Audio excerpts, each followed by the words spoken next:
6 months into the Iran war, the fallout is reaching further than the battlefield, hitting Britain's economy, rattling security around the American's president, and escalating on the water.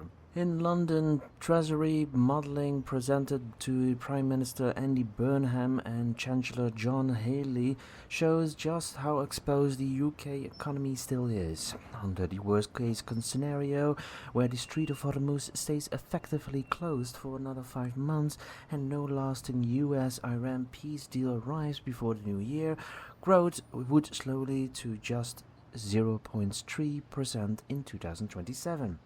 Far below the Office for Budget and Responsibility forecast of 1.6%. Inflation under the same scenario would peak at 4.3% in early 2027, more than double the Bank of England target. Officials say that they routinely model worst-case scenarios, but the numbers add pressure on Burnham ahead of the government's budget on 28th of October. With the new Prime Minister already facing calls to more on the cost of living after just 3 weeks in office. In Washington, new details are surfacing about how personally President Trump has taken this war. Trump has drawn a direct line between the Israel strike that killed Iran's Ayatollah Ali Khamenei in February and past Iranian threats against his own life. And Defense Secretary Pete Hegseth has echoed that framing, saying, quote, "Iran tried to kill President Trump and President Trump got the last laugh," end quote.